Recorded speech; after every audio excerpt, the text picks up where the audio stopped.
How is everybody? Hey, welcome to Radicalized, where truth survives, and we got your back. I'm here with Jim Stewartson, High Fidelity, Sean Connor. Sean and I are wearing our ugly Christmas sweaters because That time. it wasn't planned, but it is kind of cool, and it also is a little bit cold in my home. Yeah, I'm just so wearing my gray, depressing sweater it's so funny because because, the fall of democracy and everything. Jim might be wearing his gray, but he spent the last few minutes lifting my spirit, so all is well. But no, truthfully, I'm here with America's most wanted disinformation warriors, and we know that they're the most wanted because we are continually under siege. We have had to retire High Fidelity's number 18 Twitter jersey, and let's hear a little bit about that. Sean, do you have anything queued up for this? See what we got here. We got this one. What are you doing to me? Oh. So There we're you go. continually making our own news. You guys were here with us last week where you saw the timeline of how Gimpgate unfolded, and now our dear troll and disinformation warrior, High Fidelity, has now officially been given the boot 18 times off of the He's also tweeters. been renamed, Heidi. He's been renamed to By Fidelity. Oh, So, by Fidelity. Yes. Bye So bye. Bye bye. So Hi-Fi, before you start dropping knowledge on our friends, just give us a little quick synopsis of why you keep getting gang reported. Just a little bit of knowledge. We're going to do a full show on the trouble with trolls, but Jim nicknamed you by Fidelity. Let's hear a little bit about that. So, September 2020, I wanted the Rittenhouse fundraiser taken down. They wouldn't take it down. I started looking into Ellen Wood and John M. Pierce, and I found a whole bunch of dirt, and there's a whole bunch of dirty people behind them, a bunch of billionaires, companies across the globe. And they wanted to shut me up. They wanted to make sure I stopped talking about this because it exposes them. And they shut me down 4 or 5 times. They got me banned. I kept getting back on. And then once I figured out exactly what was going on, I started going after the people who were running the QAnon game and acted like a chaos agent. I said some terrible things to them. I disrupted them. I gathered information on them. I did everything I could to mess up their game. And they are very, very upset about that. And they are continually trying to kick me off of Twitter and shut me down. And I refuse to be stopped. And That's so just me. instead, we created a show where you are a co-host, so your voice will ring loud and clear. And just so our friends are clear, Hi-Fi discovered a transnational mob behind the Rittenhouse fundraisers. Yes, he has told me, quite frankly, if I saw some of the things he was posting in months of yore, I might not be friends with him. On the other hand, his philosophy is when you're dealing with gangsters, you got to be a bigger gangster. Not everybody agrees with that, but that's Hi-Fi's philosophy as he's explained it to me. And this is war, and war is hell. And we're looking forward to your 19th attempt to get back on the Oh, I'll be platform. back. Yeah, you're going to have to lose that graphic, Sean, because I'll be back. There's no let me stopping just me. say this. Look, we joke about Bi-Fi, but, for me, there's a reason why he's on the show, why he's one of my dearest friends in the world right now, is because actions speak louder than words. And every action this person has taken is for the good of American democracy. And I'm here to tell you, he's my friend, and stop fucking with him. Yeah. You know, and Nah, what? let them come, man. No. You know I what's can beautiful? take anything they can do. Hey. Jim's words were so beautiful. And also, these players are playing themselves in these blue check mark accounts coming at you, coming at me, coming at Jim are exposing themselves and who they really likely work for. So if they want to keep exposing themselves, go for it. One of the incredible things is we did do our first story on the Rittenhouse fundraiser, transnational mob connections for the Byline Times, and we will continue to follow these very important stories because it's always leading to the same group, connected group of bad actors who also then lead us back to this narrative warfare that we are a part of. And that is my inadvertent segment to moving on to word of the week, which we call phrase of the week or something like that. Here's a bunch of words you should know. So the phrase of the week this week is narrative warfare. And Sean coming in with the graphics, bro. Oh, Sean, we do love you so much. Yes. So narrative warfare. For me to explain that, what I need to do is explain narrative. And narrative is derived from a number of things. It is derived from meaning, as what message is being sent through the narrative. The identity, meaning who is the narrative meant for. The content, as in how are they sending the message? Is it a news article? Is it a movie? Is it a book? Whatever the case may be. And of course, structure, which is how the story is told. Now, in Western narrative, you have a beginning, middle, and end. That's the Aristotelian structure. So narrative is a story. We're telling a story and we're using it in warfare. Narrative warfare is the conflict between the meaning of information that an adversary wants its audience to adopt, to internalize, and the meaning that friendly forces intend. Some examples of this would be masks are good. On the other hand, people say masks are bad. Science is good. Science is fake, right? These are examples of narrative warfare. All religions are good to some extent. Some people say only my religion is good. That's a narrative warfare. Here's another, I'll give you another one.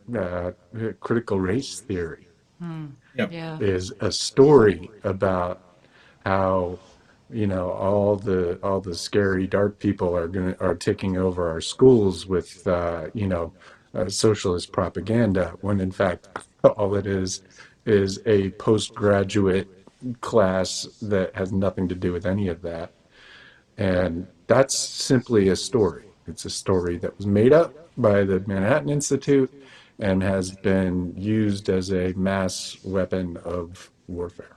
And why this matters, which we're also going to get to, is it's not too soon for us to brag about our epic guests that we have coming up. Dr. Charles Kriel, Kat Gellen. They brought us people you may know. We're going to be talking about their new film, Disinformed. We're going to be showing how these narratives are constructed in order,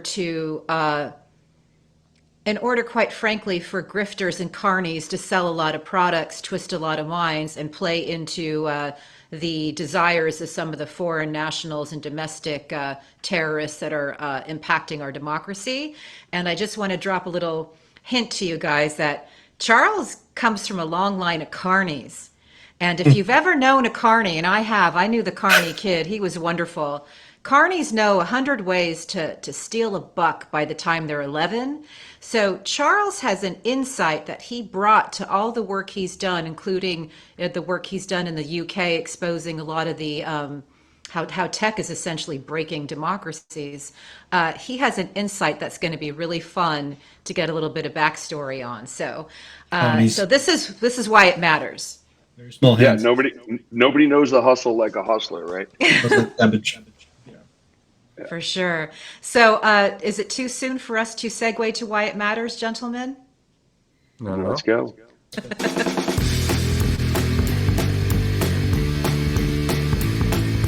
Why does it matter? Why does it matter? Why high fidelity? There you go. That alone is worth the price of admission, man. Right. So, 3 stories this week I'd like to talk about and why they matter. First one, fascist finance. The Southern Poverty Law Center, SPLC, has identified 600 Bitcoin wallets that white supremacists and far-right fascists are utilizing to raise funds online. And why does this matter? Because if you watched our episode with Dave Troy, you have to understand how crypto is being used to not only destabilize currency, but to fund a lot of these really not nice people who are trying to destabilize society, right? Yeah. And well, they've been kicked off of PayPal, they've been kicked off of Stripe. Crypto is their last bastion of finance. It's the last way Yeah. they can get money in. It's been used by the fascist white supremacist side of this for many years now. Starting in 2013-14, they were already using it to pass money around each other. If you look at the neo-Nazi movement that has been coming up, through the 20 teens, it's a lot of it is financed by crypto, including, just as an example, the guy who shot 51 people in Christchurch, New Zealand. He made money from BitConnect, which was a Bitcoin ripoff, Right. which financed his tour into Europe to get radicalized into becoming a mass murderer. So, one thing that's really important, if you did not see episode 1 with Dave Troy, please go back and look at it. But we are talking about a speculation market, not even really a currency, that is being utilized by the world's extortionists, money launderers, and neo-Nazis. So I say again to the paid influencers, because I'm in LA, I'm in Hollywood. Think about what you're shilling for, and think about whether or not it's worth it. And I'm alarmed at the number of tech bros who seem to be going all in on this, because as we're going to discuss with Charles and Kat, these are the same guys who seem not to be too profoundly disturbed that they're breaking democracies. So if this is what they're shilling next, buyer beware. Well, I find it incredibly amusing that there's artists out there like Cardi B who are obviously a very pro-black female, and she's pushing Bitcoin while Bitcoin is being used by people who would like to see her entire race wiped from the face of the earth. I mean, You can see that's the kind of crypto.com ads. oh yeah, and they're big in UFC. Yeah, watching The last night. ties between fighting The and Staples Center is no organized longer the crime. Staples Center. I know.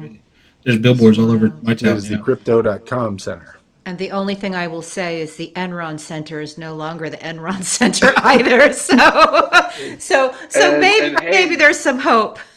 there's a museum that no longer has the Sackler name on it, so that's nice. I That's mean, good. Yeah. And did MIT ever return the Epstein money, or Harvard, or whichever Ivy League? I don't know. So we could play this game all day, gentlemen. But that's a very important first story. Thank you for always bringing us the important stories that get buried under the flood of headlines of shit. So on to our next. What's our next one? so our next one is medical malice. And what happened here is the director of the Medical Board of California was stalked. She was staked out at her home. People surveilled her children going to school. People surveilled her taking her child to school. And then 4 individuals with coats that indicated they were from America's frontline doctors got out of their car and confronted this woman in an empty parking garage. horrifying. Absolutely horrifying. I mean, this is a violation of stalking criminal law. It is a violation of stalking civil law in California. These people need to be punished for their actions. They stated to the police. The police were called. They stated to the police, "Oh, we're making a movie and we wanted to interview her." That's fine. You contact her office. You set up. You set up an interview. You don't jump at the lady in an abandoned parking garage. Absolutely unacceptable. And this sounds It's like an just pure. escalation. Yes, go ahead, Jim. I was just gonna say it's intimidation, right? Right? Every single fascist movement ever does this, right? They pick a group of people to target, and they terrify them, and they try and get them out of their offices. They try to make them quit. They try to disable them emotionally and psychologically, to the point that they're too scared to do what they have to do, like, take care of the health of an entire state. And it is the Nazis. All of it parallels, and there's people get upset because you talk about the Nazis too much. Well, look, history not only rhymes, but here it's just plagiarism. All Yeah. of it is the same playbook. It's the exact same playbook. And what they're doing is they're taking, I am a troll online. I grew up on the 4chan and all that. But what they're doing is they're taking the trolling and they're bringing it into real life. Yeah. And you can see this. I mean, if you go as far, yes, there are historical examples, but look what happened to Marjorie Taylor Greene's opponent. He was trolled out of the Yes. race. Yeah, he had to drop out. Yep. Yeah. Oh, his life was blown up. And we're not Yep. examining our own history, recent history, closely enough. We're really not. This is the part where the drinking game starts, where you say this is.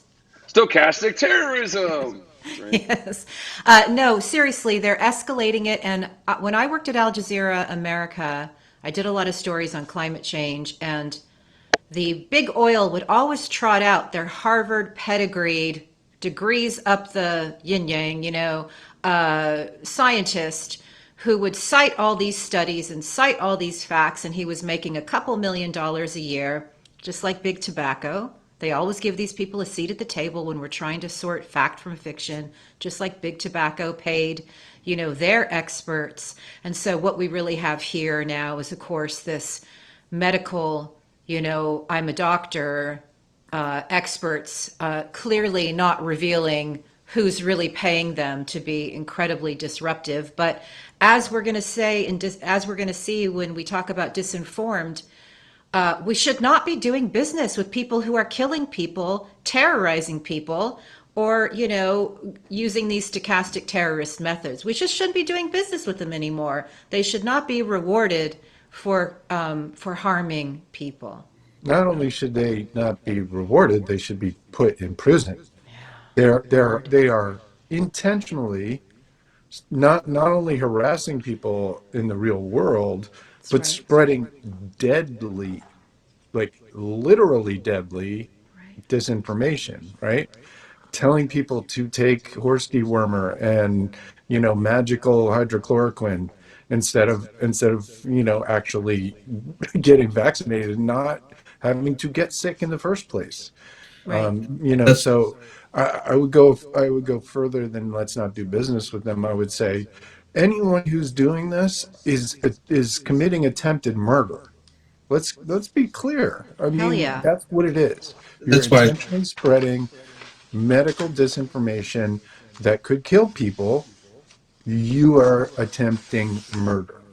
And there's Well- no license for disinformation online, who just got suspended recently, unfortunately. Right. But I think this also speaks to the importance of filing lawsuits and getting this stuff into trial, because the only way that you have your expert against my expert, right, is when you bring your expert, I bring my expert, but you have to disclose who's paying them.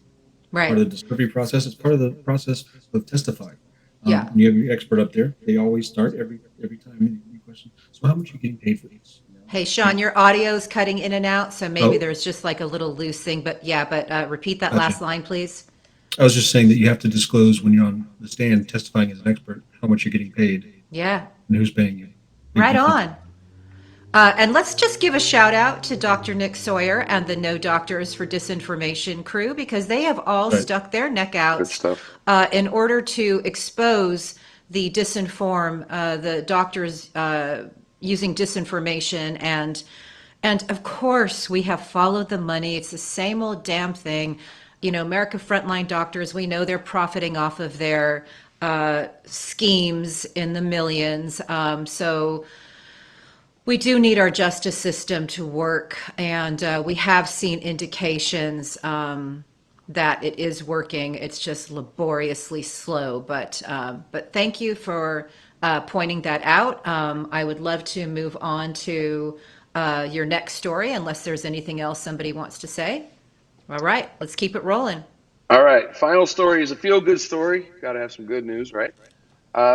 This is friendly France and gracious Germany. And what happened this week was Emmanuel Macron, the president of France, he will be suing the president of the European Union for 6 months. And he met with the new chancellor of Germany, Chancellor Scholz, who is a member of the Democratic Socialist Party in Germany.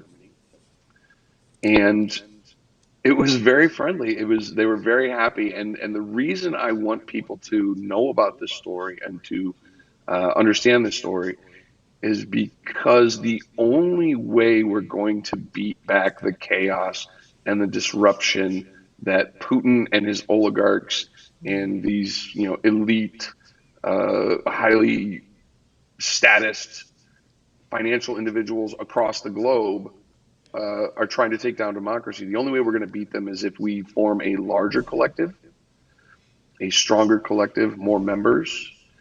And I think Macron and Scholz meeting together and having very good talks is a very good sign. I would, We'll take especially with Russia trying to mess with Ukraine, Yeah. all the other things that are going on around the world. Spain. Honestly, I kind of think UK needs to get back in the EU. To be completely fair, but these are good things. Right. These are good things. They show a movement in the right direction, and I'm very happy about it. We do Yeah, joke. the UK absolutely needs to go back to the EU because that was stolen. Brexit was a psyop. Brexit was Yeah. a total Yeah. psyop, just like the Ongoing. 2016 election was. It's the same people. It was Cambridge Analytica did both, Yeah. right? Brexit was And that would basically be a Robert warm-up. Mercer. So Brexit as was a you warm-up for 2016. I mean, right. and so yeah. Right. Yeah, Estonia was the warm let's up for get the the band Ukraine. back together. Yes. We need to get the band back. We need the fucking allies versus the Axis here, right? Right. We need to get super serious about like whose side is on what side at this point. Like it's sorting hat time. I'm sorry, but That's right. You're either a fucking fascist and a theocrat or not. Please choose. If you are not, and you are doing anything at all to fight it, you are a friend of the show and of mine. And I will tell you that Trump's desperation to stay in power is directly related to all of this stuff. Putin's been trying to break up NATO so he can pull his country out of the dustbin of history and rebuild the Soviet Union. And having Trump in power put us on the wrong side of that axis, right? So now we are back with a president who is clearly on the right side of democracy. And this is war, and you're so right. We need our allies. As imperfect as things may be, they still seem to have to do deals with Putin on, energy, which is very frustrating because he really should be treated like the war criminal he is. But, one step at a time. And so, again, we'll take the good news where we can get it. Right. Right on. So thank you so much for that incredibly insightful Why It Matters segment. And now we're going to be moving on to the Hellscape.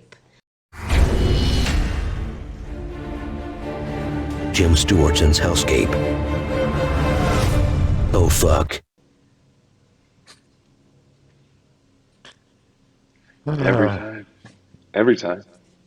every time. All right, So, take it where are we away, Jim starting with? I forget. Stewartson. Sorry. So what's our oh fuck this week, Jim? Come on. Uh, Are we what do starting we with have? What do we I have think posted we're on? I starting forget. with Assange. Yeah, let's Assange, start with because we were talking Assange. about Vladimir Putin, of course. Yes. Nice. Look, this is bad news for a lot of people who believed that Assange was a force for good in the world, and I think there are arguably things that WikiLeaks did along the way that were positive. However, Julian Assange is not your friend. He is not a good person in any way. He's an anarchist. He's an anti-Semite. And he is a mercenary for. He is an arsonist for hire, I think, is what I called him.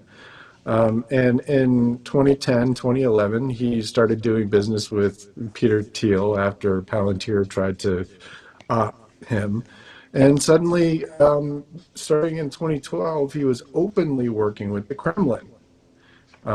This is just all historic. It's not, he was on RT. He had a show He had a there. show. Yes. It's not, we're not in speculation land, right? And in 2016, by then he was a pure Russian cutout, like, period. That's what WikiLeaks was, along with Guccifer. And WikiLeaks was used extensively in all of Mike Flynn's psyops in 2016, which stole the election. All the Podesta emails, all of that stuff came from WikiLeaks and was validated by it. It was weaponized, a long time ago, 2010, 2011. And ever since, it's been basically a fascist operation with working as a Russian cutout.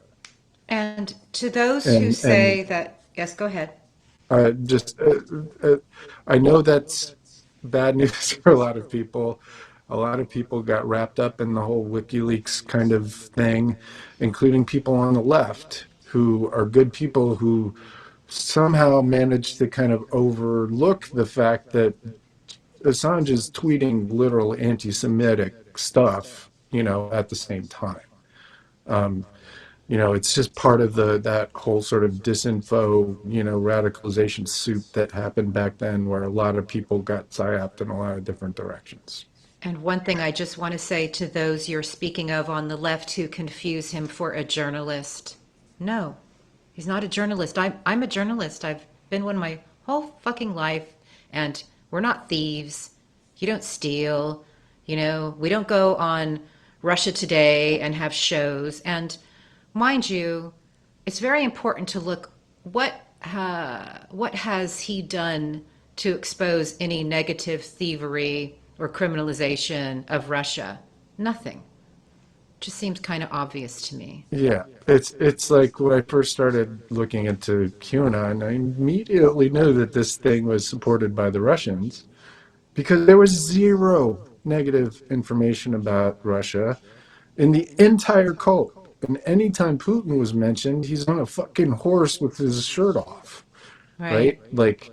Like you just look at the output of whatever the operation is to see what its purpose is, right? Right. It was very obvious to me that there was Russian influence, and of course, it turned out to be, like, even worse than I imagined.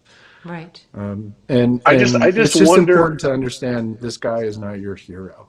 Yeah. Like, you can believe in some of the things that he said. You can believe some of the operations that they did and the information they shared were positive. That we could have that conversation, I think, but please don't mistake him for some kind of fucking free speech hero, because that ain't true.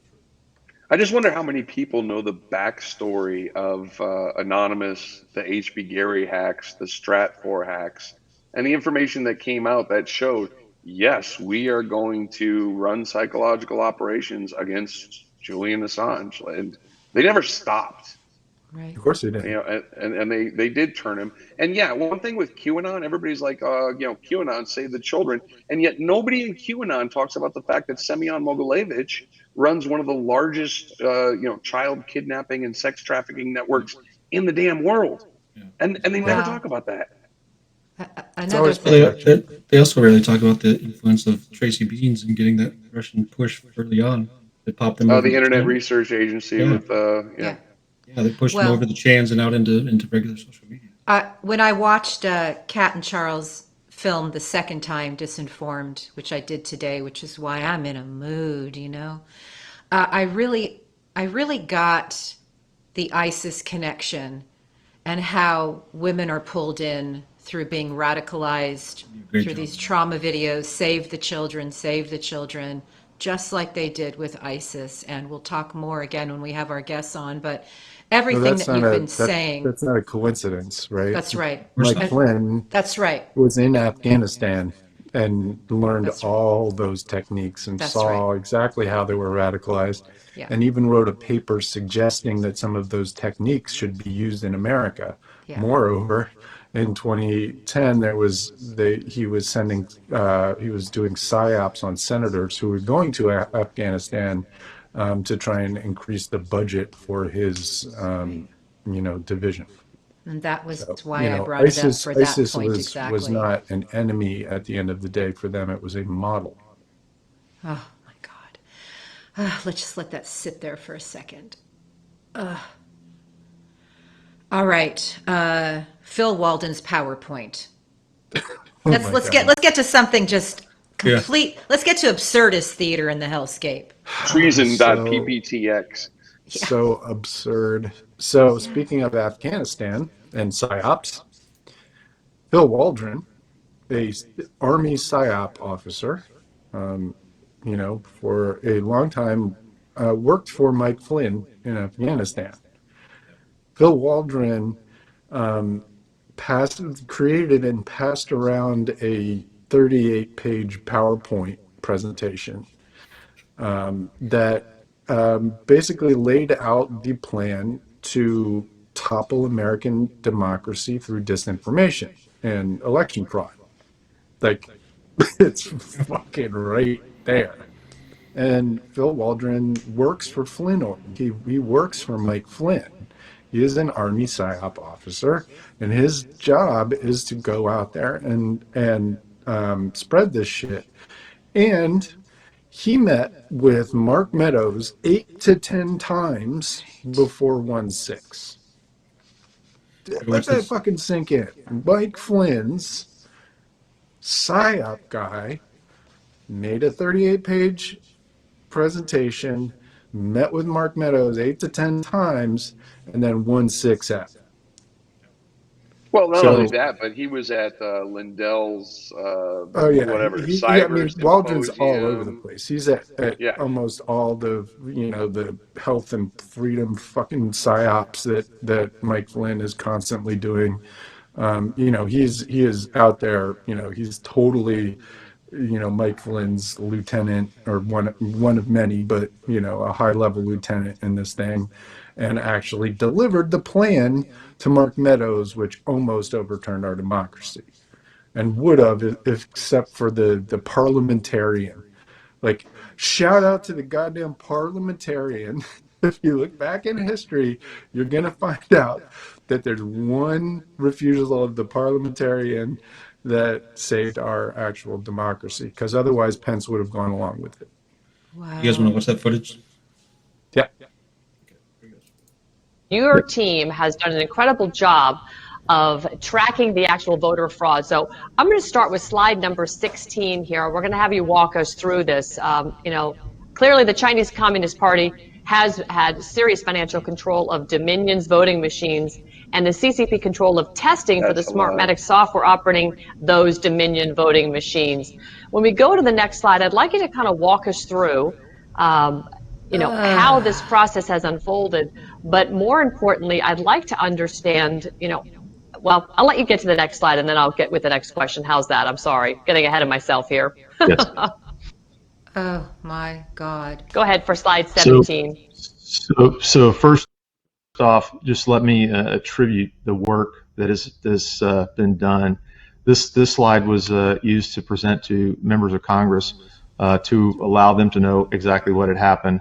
We've spent a lot of time with the state legislatures and the state senates and state officials, so they really had a good idea of what was happening. But the members of Congress, unless they were intricately involved in the state processes, they were largely unaware. So we spent quite a bit of time developing this project, and there are hundreds and hundreds of, as you may describe them, digital warriors that contributed to these products. So it's not the work of one person, even a small team, but a lot of work from a lot of folks.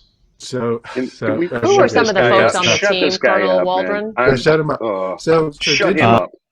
Digital he's a warriors, liar. He misspoke. He meant digital soldiers, which is Mike Flynn's, trademark phrase for all of the people that he psyops into doing his dirty work. Anyway, shout out to Vision Surreal, at Vision Surreal, who found that, has done a lot of great work on Phil Waldron, so my friend Gal Suburban and a bunch of other people. So thank you guys out there for blowing the whistle on this important thing. Also, just an interesting note, Laura Logan, who is an Eric Prince operative and has been for a decade, shared that PowerPoint on Twitter on January 5th. Yeah. So Dominion can own her too? Just imagine how, part of the thing to realize is, right, this really is their last project, right? Because if this fails, they know that it's over for them, right? So the absurdity of it all, the sort of overtness and the shocking kind of like, wait, what? Desperation. It comes from desperation. It comes from a place where they know that we're now getting to the boss lever of this thing, and they're going to have to start just saying what they want. And that's why Mike Flynn is out there doing what he's doing and starting to really break down these barriers between, lots of different things like religion and government, like Christianity and the occult, and trying to break all of these things down so that he can control people. I would like to think that the bloodhounds are nipping at some of these folks' heels, including Flynn. I know that we just have the January 6th committee really doing the heavy lifting here. But I would like to think that this kind of exposure, which to me looks so clearly to be treasony, would really have them not sleeping very well at night. Like that something is coming and it ain't going to be good. I'd be glad to hear his name come out of the mouth of anybody in actual power. Yeah. Right. Like, I haven't heard a fucking word about it from the president, from the big leaders. Adam Schiff, is doing his best and yelling. Sheldon Whitehouse. Others, but when's the last time you heard a politician talk about that dude or any of this, really? How is he still getting his military pension? It's not fucking politics anymore. Right. It's either fascism or not. Right. Agreed. And that's why we keep doing this and keep hammering that point home. What were you saying? How is he still getting his pension? That's what I want to know. Or have stars or anything, right? Like anything at all. Sake. Anyway, moving on. Moving on. Yeah, we've got our guest sitting. Watch this one because yeah. What's amazing still is the like CNN is reporting on Phil Waldron, but just not saying that for some reason he was a psyops guy and worked for Flynn. Mm-hmm. It will come out and it'll all come together, and but in the meantime, keep an eye. Yeah. Thank you so much. All right. So let's get through the next couple of minutes here so we can get our guests on. I'm so excited. What's next, guys? Where are we going? Oh, what do we have? Well, we have a little bit of Tony Robbins, I think, to finish this off. If we have to, I'm going to have to unplug for this. Play it? You're gonna play some Tony Robbins? You guys ready? Yeah, let's talk about Oh, Tony Robbins God, for a second. no. Here we go. They're destroying vaccine people. That's kind of confusing to me. If the vaccine works, you're protected, aren't you?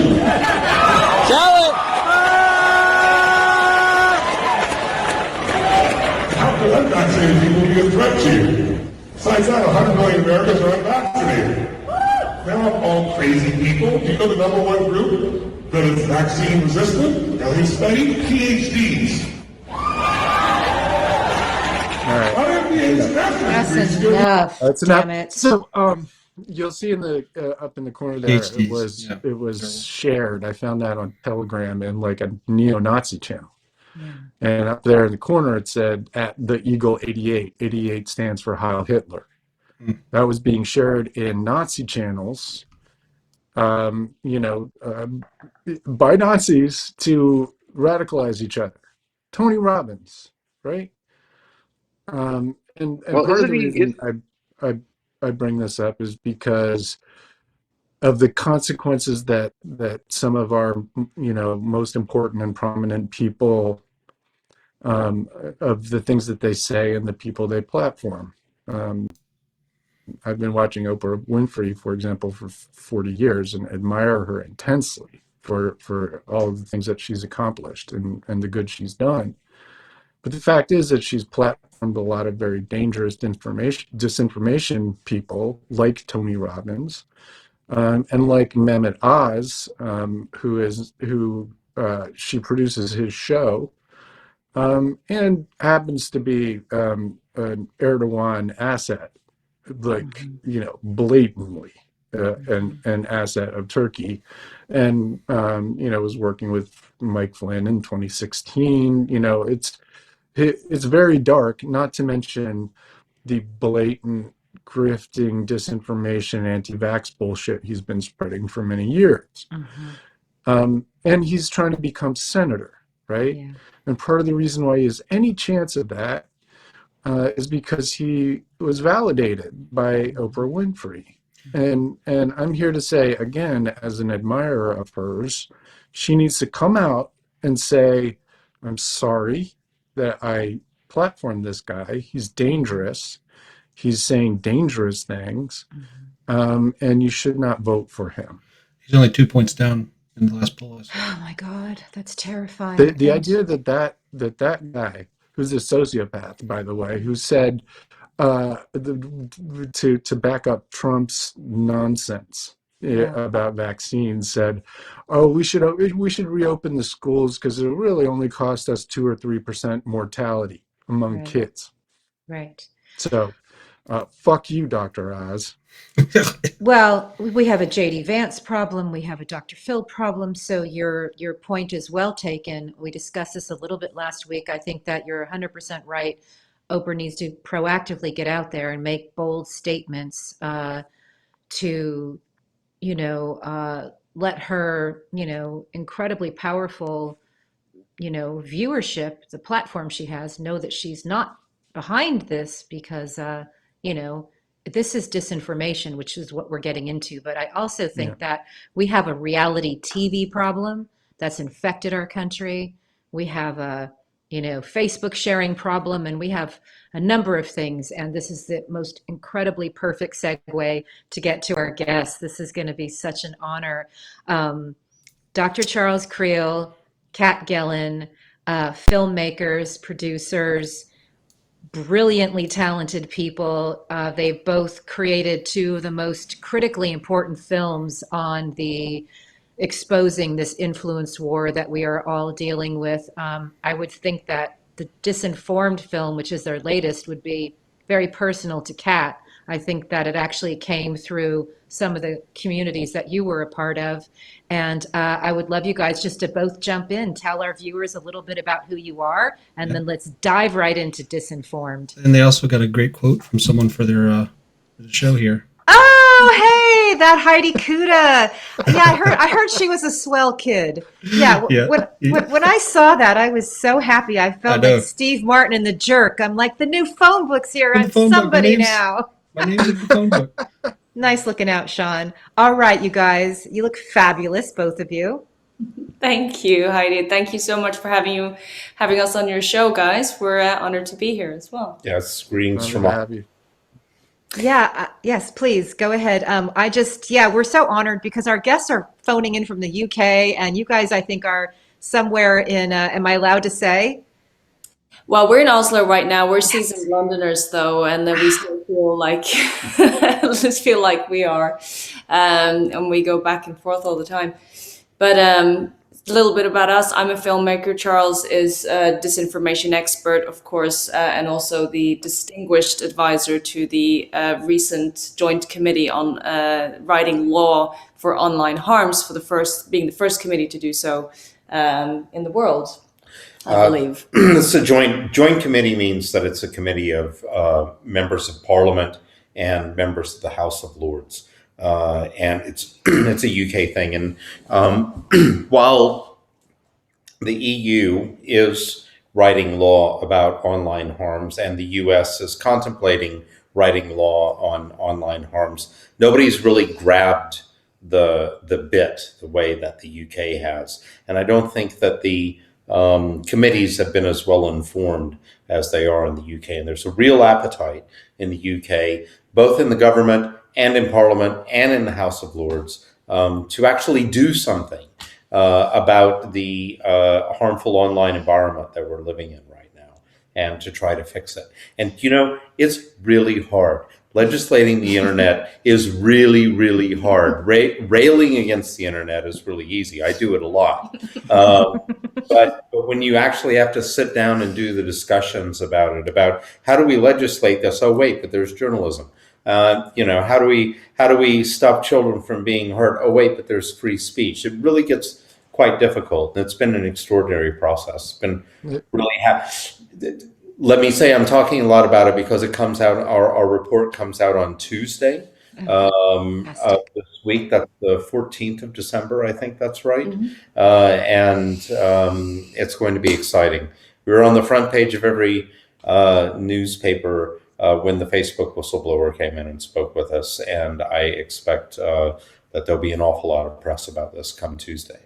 Fantastic. I'm not sure there's a more important thing in the world than figuring out how to regulate and make safe the online environment, right? Because we spent hundreds of years doing that for the physical environment, right? And dealt with all those same sort of issues, free speech, free assembly versus, harassment, all of those sorts of kind of balances.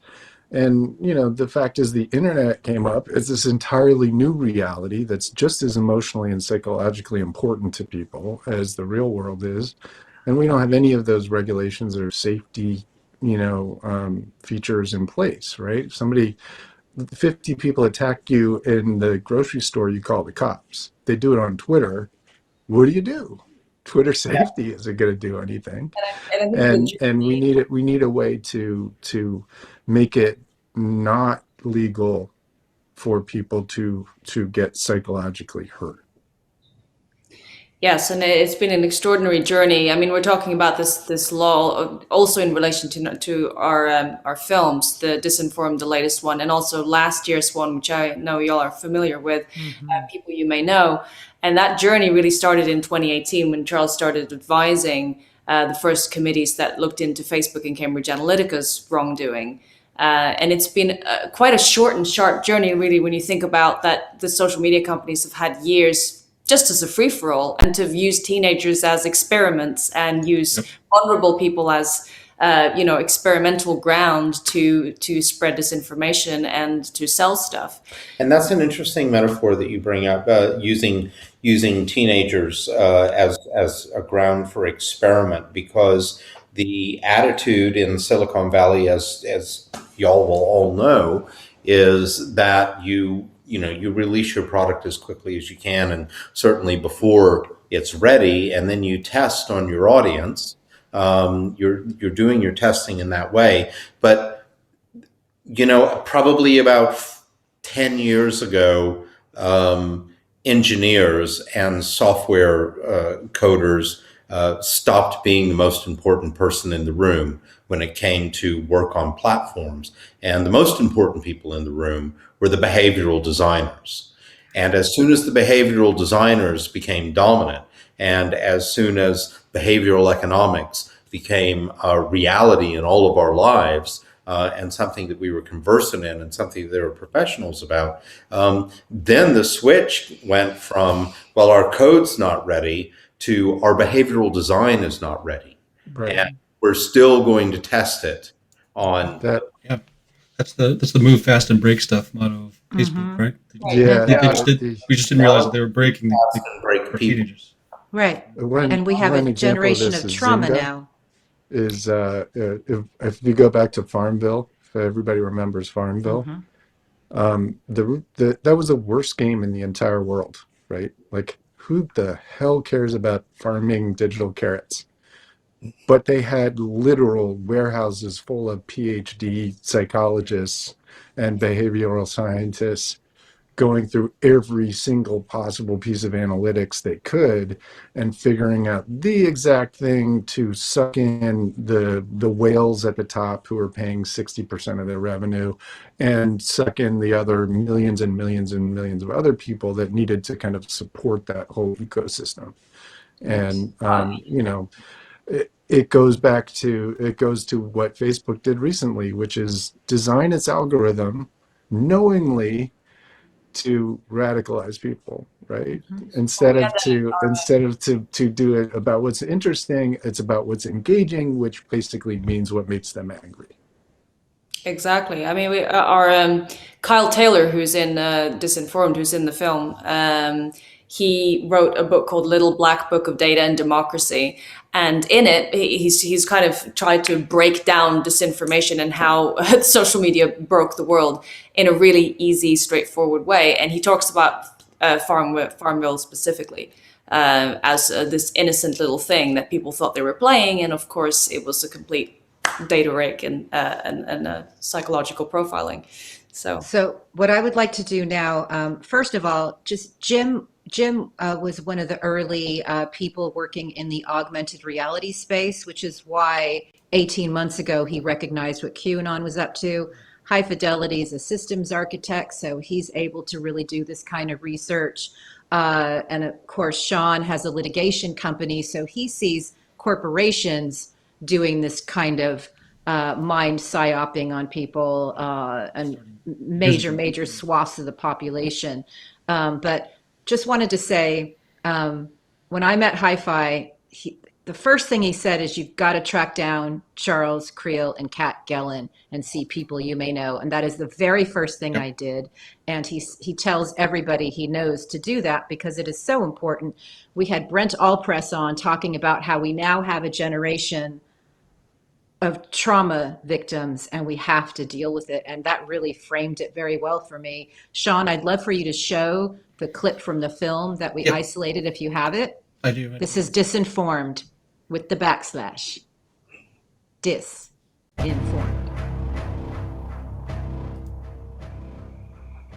The QAnon photos. This one says, diversity will never bring her back. I mean, this could have been a picture taken in 1939. And the idea is that it's always white children.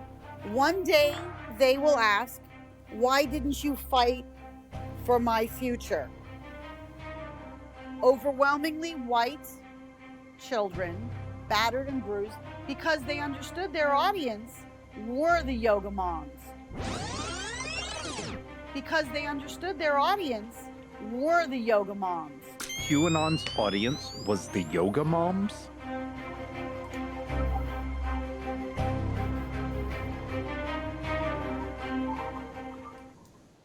Kat, can you respond to that? Well, that's Dr. Mia Bloom there. She's fantastic. She's an asset that Charles has interviewed before. And she wrote a fantastic book called Pastels and Pedophiles Inside the Mind of QAnon, along with Sofia Moskalenko, who's a psychologist. And they're both in the film talking about this. So last year, I started, I think in spring, actually, as early as that, I started sort of seeing this extreme information being spread on yoga forums. And I'm a bit of a natural person myself. I'm done yoga for many years. I've been part of sort of natural birthing forums because we had a home birth ourselves. And perhaps some of the skepticisms of certain parts of Western medicine that a lot of people have. But then this kind of extreme stuff started creeping in. And I said to Charles at the time, if we followed up on people you may know, maybe we would want to do something along the lines of in that space of looking into why the far left, and the traditionally quite liberal spaces of women particularly were being radicalized. So that's where we started from. And it's not a continuation directly of people you may know, but it's certainly in the same world. Yeah, that absolutely is very much. I really liked how you guys explained the sort of circling back on itself, right? The politics isn't a linear line. It forms itself into a circle, and so the left and the Yes, right rather sort of than spin left back and in. right. It was a great explanation and graphic, I think, to get And that point across. Yes. Thank you. That's Kyle again, talking of that in the film, that politics is not, when you come far out to the left and far out to the right, he thinks of politics more of a circle because they end up meeting in the middle. It's the horseshoe, right? It's the horseshoe that brings the extreme right and the extreme left together, into a third position.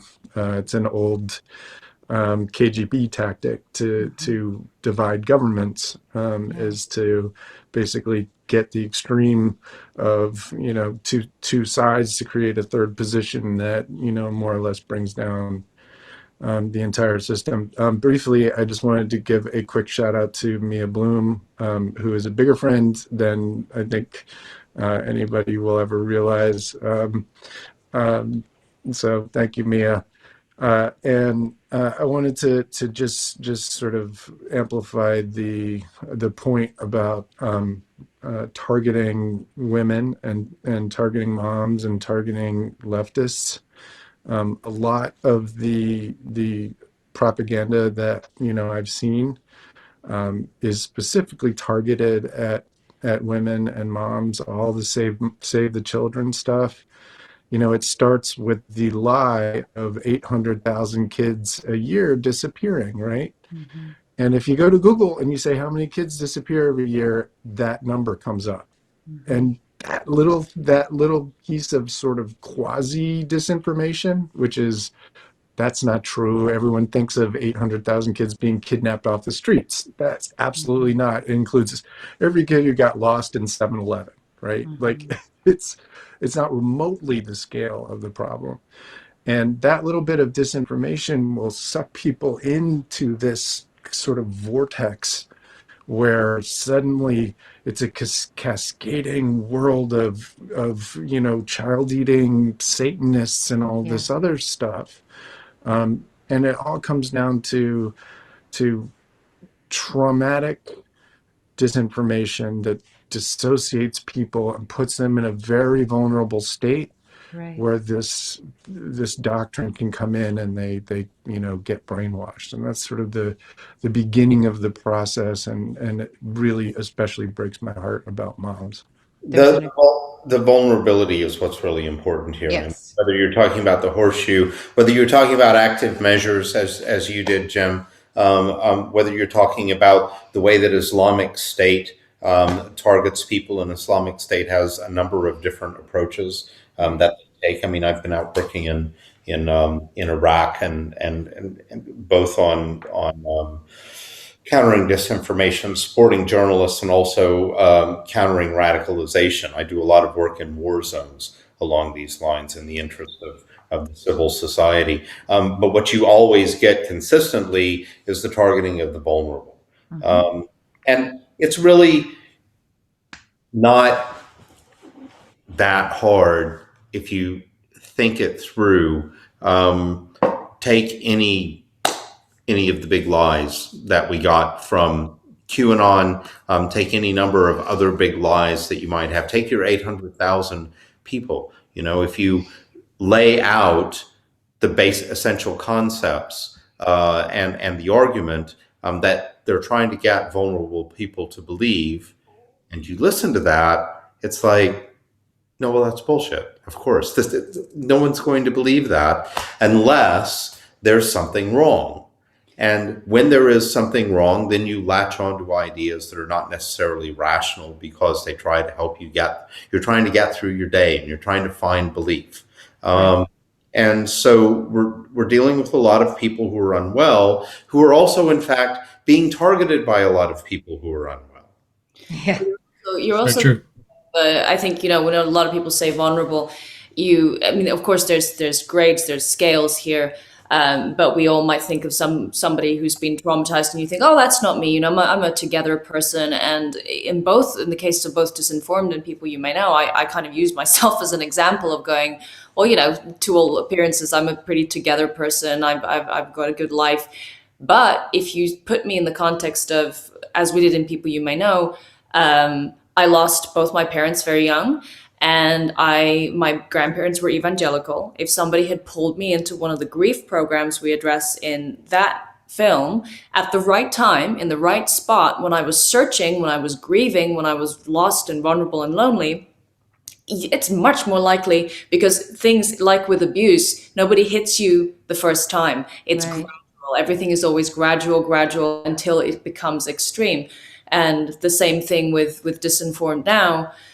No, I wouldn't advise, giving birth completely unassisted. I would never have considered that. But of course, if you got me at the right time, and somebody pushed on, well, really, do you trust doctors? Haven't they failed you? Doesn't the medical system fail women all the time? Do they not listen to us?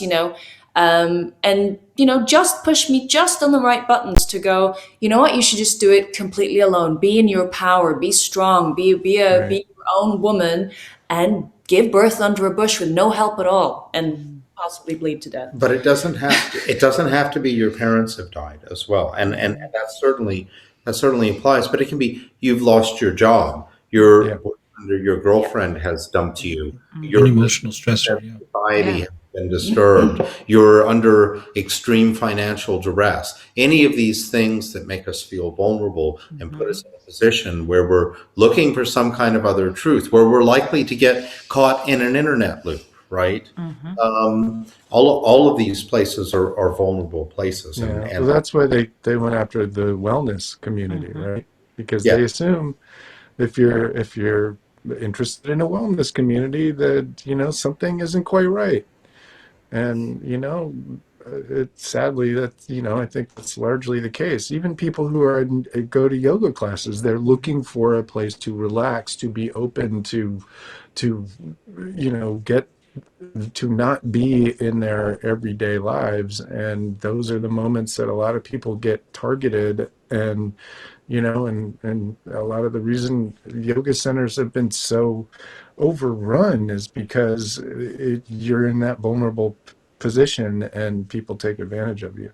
And we're all in a vulnerable position right now under COVID. That's right. Yes, right. We've been traumatized for 5 years now, right? COVID and lockdown are not going to be over for 2 or 3 more years. So it's a really dangerous time. Disinformed did such a great job of seeking out the best people to break down this very, very complex web. And so I really appreciate how you isolated the best people to interview, how you actually were willing to spotlight the dirty dozen, because it's not that many people putting out all of this crap when you really go to the top of the pyramid. It was also great how you showed, of course, when you follow the money, which is what I always believe in, you always find how there are angles that they profit off of this stuff on. Before I get on to a couple of the questions I have, HiFi was about 45 minutes into watching Disinformed when he had to go punch a wall. I think he has the evidence of it on his hands still. No, he didn't. Yeah, he did, because we are talking about vulnerable population. What your film really revealed was the percentage of people that they were targeting who did have a very high percentage of people, 36+%, had experienced trauma. Those targeting them are aware of that. And I think that's probably right about the time that HiFi had to stop because it's an emotional experience. We'll end on a positive note, but before we get there, I definitely want to talk about a bit about the Dirty Dozen, and I'd like to also really zoom out and ask, has tech broken our world, and do we need to just shut down the internet for a minute until we get a handle on it? Like, we need like solutions fast. Well, don't you know, Heidi, they're the information dozen now, and they've been the victims of a terrible, terrible disinformation campaign. I'm still on Kelly Brogan's email list, and I get emails weekly. They've made their own little short documentary to counter the Center for Countering Digital Hates. Well, stealing narrative framing is something that comes up in your film, which I think is very important. Those perpetuating these harms on people are very, very good at stealing reality and framing it toward them and using their verbal jujitsu against us. So any of that you guys want to address, it's all very important. Well, this is really important. I mean, for the listeners who don't know, so there was a report from the Center for Countering Digital Hate run by a wonderful man called Imran Ahmed, who is a Londoner. And the report details 12 people who spread about 65% of anti-vax and disinformation content in the US. They also have tendrils far outside the US as well. Some of them are very popular in the UK.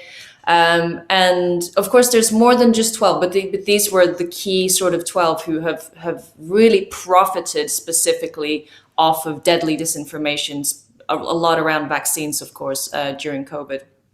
And they're often couples. They often run sort of green alternative health websites that are very, very profitable. Some of them have been around for decades, and they've also sort of shifted their material now during COVID. When they see what's profitable, they shift and they go, okay, well, this is getting a lot of clicks. So they will say the most utter nonsense to just drive clicks and drive more subscribers and drive more revenue. And that's been Imran's focus with the Center for Countering Digital Hate, that we should not be doing business with people who profit from death. That's right. Absolutely. And Charles, what do you say? Well, I'm interested in what you have to say about should we just shut off the internet for a minute, because a reboot would be wonderful. But we all know that this is the engine of commerce now, and the engine of international industry, and we're not about to shut everything down. And Facebook, unfortunately, Meta, is very unlikely to be dismantled for being a monopoly, nor is Google. So really the only answer that we have in terms of very fast response is really strong legislation. And it's time for that. I've been on the internet since 1988, a really long time. And at the beginning of every new technology, there's always both a utopian and a declensionist dialogue about it. On the one hand, it's going to bring peace and democracy and wonder to the entire world, and everyone will have a voice, and we'll join in our global community, and things will be great. And then there's the declensionist dialogue that goes, it's going to make our children do heroin and have sex in the streets. And neither of those things happens. But in this case, we've got pretty damn close on both sides, and in a lot of ways. Here we all are. We're all aware of Maria Ressa. We wouldn't have been aware of Maria Ressa in 1988 before the entire world had got on the internet. At least not until she won the Nobel Prize. But we're aware of her because we're aware of Rappler, and we're aware of the work that she does, and it's incredible that we have that kind of power there. Anyway, we've run unbridled. The tech bros have had their chance. They got to try it out. There's a reason that the metaphor for the internet is the Wild West. And a man named Jamie King has written a really excellent PhD on that subject, by the way, why it is the metaphor. But It's time for us to change this. It's time for us to apply the same rules that we apply in real life to what's online. And I think some really fantastic things are about to happen. And I feel very positive about it. God, I hope so. You know, because I do have. I gotta ask real fast. So in people you may know, you track down a lot of the funding behind Glue and Commune.io and Crew to the Council for National Policy. Yeah. With Disinformed, do you see the same players paying for this information to be pushed out? America's Frontline Doctors, etc. Is it the same people paying for this continuously over and over and over? Are there different funding sources? And I don't know if you remember this, but I did live tweet people you may know on Twitter. I don't know if you remember that way back when. I remember it well. We were in America before he was banned. Before I was banned 18 times, but yeah. No, in fact, I remember hailing Charles, saying, "Hey, Charles, this guy's live tweeting people you may know. It's great," and got some great comments. I wanted to actually quickly say something about the segment just before we came on. You were mentioning the PowerPoint, which we're by now familiar with. But what's interesting is, if you remember in People You May Know, we had extract from a 2019 October CNP meeting where Mike Pence was present, where Chad and Charles in disguise, where the director of Faith Wins, called Chad Connolly, is standing on stage talking about sponsoring voter drives and buying voter machines and doing the exact same thing that's been distributed in this PowerPoint. And I'm kind of I'm a little dismayed at how prophetic that film has turned out to be. Right. But you're asking if these are the same people. We didn't dig into the finance as much in Disinformed as we did with People You May Know. But what I do know is towards the end of the film, so we didn't feature it extensively, but this school board thing that's happening, where people are literally fighting tooth and nail to not wear masks, to not have their kids vaccinated, to keep schools open, and it's happening across America. And my sister-in-law, Charles's brother's wife, sits on a school board in Pennsylvania, and people have been voted in that have incredibly powerful funding behind them. And of course, they're against critical race theory, they're against vaccinations, they're against masking. And this is CNP affiliate organizations sponsoring these people. These are CPACs. These are the same sort of funding that they were standing on stage talking about, that this is important. Get out in the community, get out in the churches, get out in the schools, and change it from the ground up. Right. The Tea Party was the CNP as well, just as a reminder for people who don't know. It's the same exact play, right? It's not organic. Far more powerful now because they've honed their craft, and the internet is a lot more powerful. Sean, but when are people going to wake up and realize billionaires are manipulating the crap out of them? Yeah, right. Sean, did you have a question too? Yeah. Well, what's really sorry. Go ahead. No, go ahead. Go, please. You're our guest. Yeah. Well, what I wanted to say was what's really important here is that's the kind of people who are doing this kind of work, who are perpetuating this. And our next project that we're working on very much addresses that. And I think you're best positioned to speak about it. Well, so there's a few things, and we had y'all are the first we're going to talk to about this. So there's a few things we didn't have time to put in the film. And a few of the psychologists we talked to, and Imran Ahmed of the Center for Countering Digital Hate, talked to about the kinds of people who perpetuate disinformation, who thrive off of chaos. Imran calls them people with negative social potency. And so we can talk about vulnerability. We can talk about, profiteering. We can talk about the different sides of not participating in society as you should. And we have a project coming up about everyday narcissism and psychopathy. And I ended up talking to a psychologist about this, and she said, yes, you're dead right. People who do not want to participate in society the way that, and they don't see society as we do, they see it as a tool for their use. They don't see masking as something you have to do. Protecting other people isn't something you have to do. And let me qualify this. She's talking about Anders Breivik's psychiatrist. Yes. Wow. Yes. Well, I just have to say this, you made me so happy. This is the most important thing for people to understand. Sociopathy, the difference between sociopathy and psychopathy, for example, how basically cults sort of create sociopathy, right? They get rid of empathy. What you're talking about is so important, and I couldn't be happier. You're hitting this subject.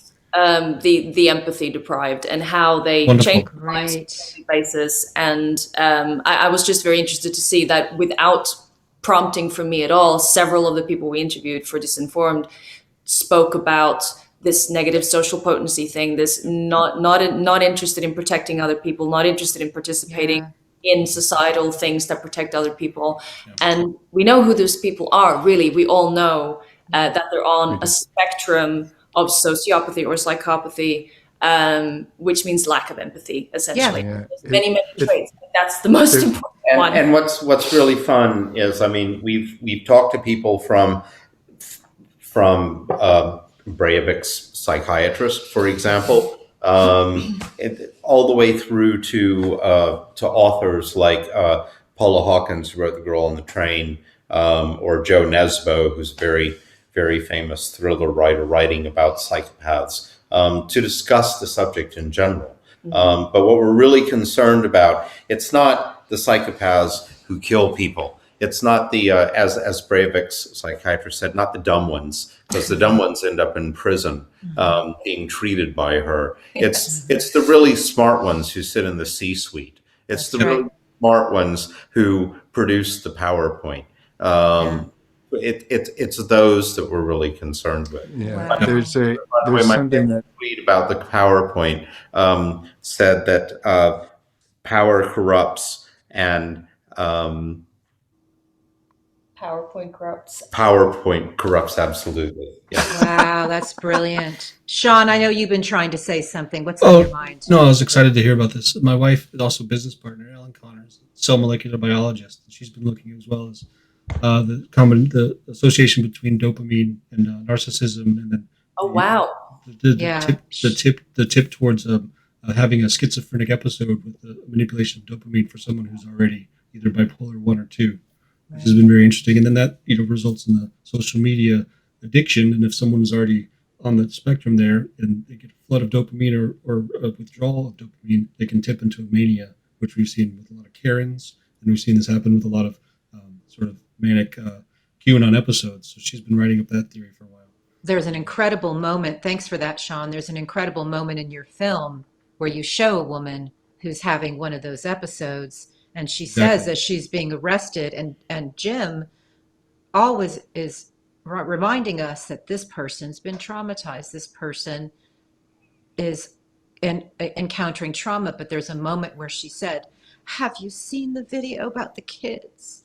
Like she really thinks she's doing something good. So she probably had been up all night. She probably had been up for a day or two in a manic state. And just for clarity, I don't think that she is a narcissist, but I do think she was delusional, or she was in a delusional state when that happened. Well, it's more like the narcissists and the ones without empathy are the ones that are pushing this like drug dealers on people. And I think that's one thing that should be clear. But I heard every time I watched that segment, I did just exactly that moment, Heidi, when she goes, have you seen this thing about the kids? And you know, very revealing. Laugh at her, and the headline sort of became, "Oh, she said, you know, I am the coronavirus." And I actually honestly think she only misspoke. She just exactly. I think I am the coronavirus, and that's not the headline of that story at all. The headline was traumatized and vulnerable. She thought she had seen something the world needed to be told. And Trump radicalized her at a really critical moment. And go ahead, Jim. It's really important people understand this stuff it's dissociation. What happens to people is the brainwashing. It's caused by trauma, and they really are literally a different person than they were before. The one thing I hear most of all is, I don't even recognize them. I don't recognize my sister. It's like it's her, but it's somebody else, right? And the reason for that is because it really is, because they've been traumatized and had more or less their psychology opened up by trauma. Doctrine is put in, and then they're love bombed by the community and kind of cemented all in, and it becomes this horrendous cycle of psychological violence that turns them into somebody that they were not. And it's just critical to understand. I want to say one more thing, and then I'll shut up. About psychopathy and sociopathy. Unfettered capitalism, not to get into a political discussion, but unfettered capitalism sorts sociopaths and psychopaths to the top, right?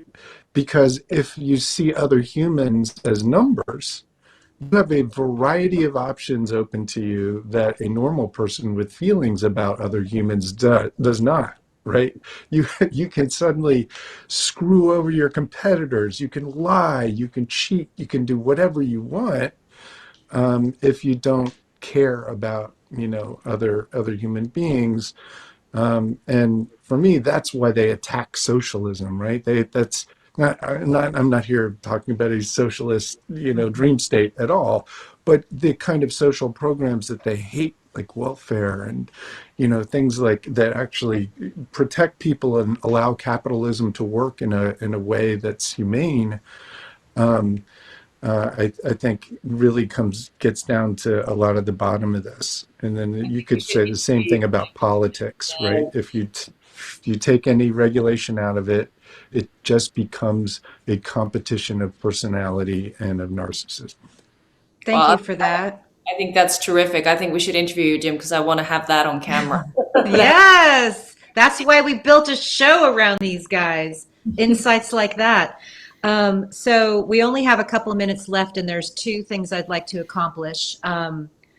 One thing is that Charles, having a generational background as a carny, teaches you a thing or two about grift. I want to hear about So the carny. can you give one kind of quick summary of the insight that something like that carries into the work that you do? Well, my father, who was a good man, but also raised a carny, taught me how to spot the addictive gambler walking down the midway, and to draw them into the joint. Joint is game that you're running, and it's interesting. I was sitting in Soho House in London a couple of weeks ago, texting with Kat, and I was saying, I'm sitting here with myself playing Spot the Psychopath, looking around the bar, and in some cases it was so clear. It was so stunningly clear. And so I think this thing of being able to spot these folks is something that I've carried with me for a very long time. But when I began studying behavioral design in the digital space, and especially around the way that games work and so on, that became really critical, because now what we're doing is we're algorithmically spotting the addictive gambler, the vulnerable. Thank you. That's right. Yeah. I'm so glad I asked. That was amazing.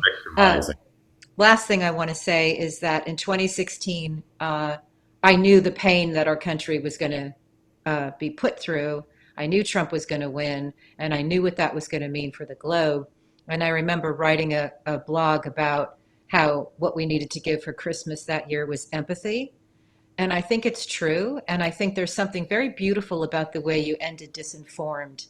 We've talked a lot in the short time we've been doing this podcast about radical empathy, but I'd also like you just to speak on patience with loved ones who are temporarily gone. Can you just give us a beautiful line? And then we will, I think it's probably like midnight in Norway right now. So Well, you'll notice you said patience, and Dr. Kriel handed it over to me. Yeah.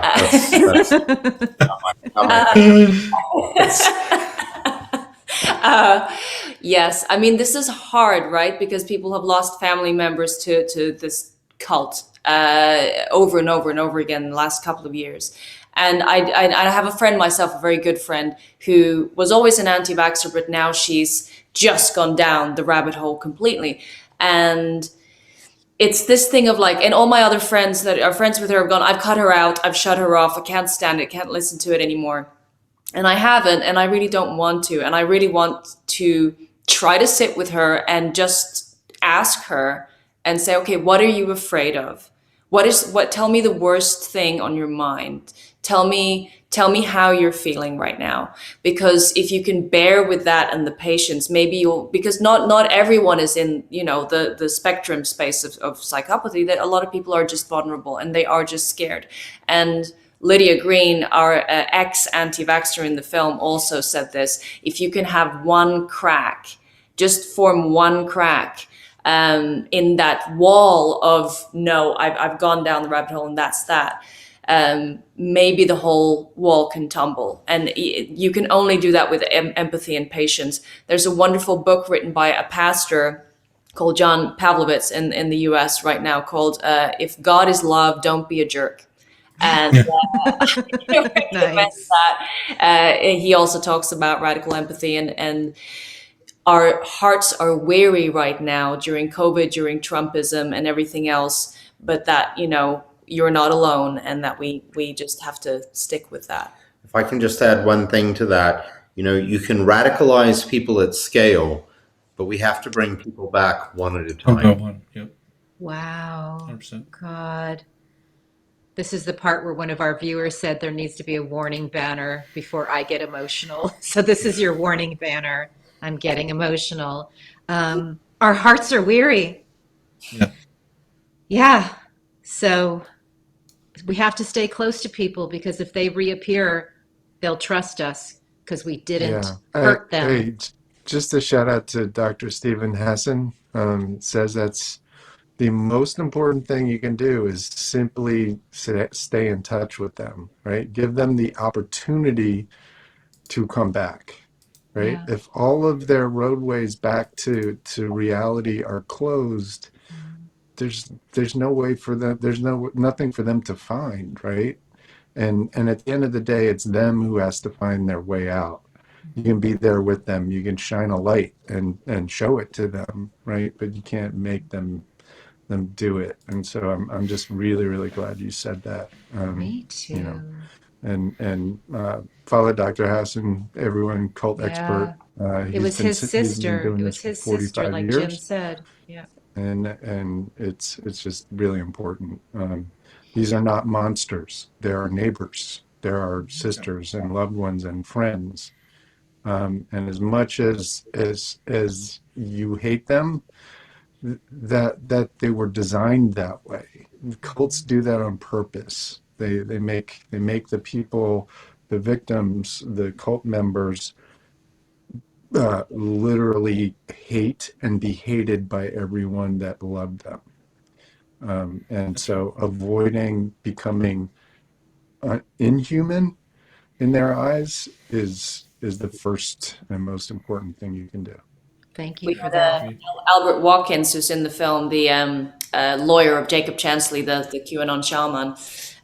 He actually, as sweary and shouty as he was on CNN, and we have him saying stuff in the film, he also said something really important. He said that, these people are our brothers and our sisters, and they need help. They need compassion. They need patience. And, they've been radicalized by an idiot. That's right. Yeah. And I will, one last thing I want to say that I just learned today from that Politico article HiFi sent me from a former QAnon, victim. I didn't realize that once they realized they'd been duped, and he figured out he was duped because the key word that was supposed to have a alternate meaning was every time Trump said something like tippy top or something. Then somebody put together a video how often Trump said it predating even, his presidency, and he realized he'd been duped. But what I didn't realize was that they feel tremendous shame. Yeah. So having that insight now is going to definitely make me more compassionate. And here's where I get emotional again. So, okay, so Yes. Yeah, and remember that feeling of shame and social shame is the same area of the brain that physical pain emerges. So in MRIs, fMRIs have shown that it's the exact same area of the brain as physical pain, is embarrassment and shame. So for the brain, it's indistinguishable. Well, on that note, I want to say we want everyone to see Disinformed. It was like we were so proud that you guys were coming on our show. Thank you guys. Couldn't wait. I know that you guys are on Twitter at I believe it's Charles Kriel, your first and last name, Kriel, and Kat Gellen, KatGellin.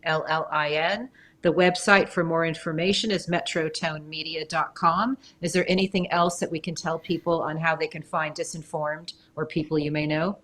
I believe it's on ZDF Germany right now. If you happen to be in Germany or get that service, that's the 30-minute short version. There'll be a 45-minute short version as well, and all information will come in the new year. We have Charles has set up a site called disinformeddoc.com. Great. And all the new dates and screenings will come up there.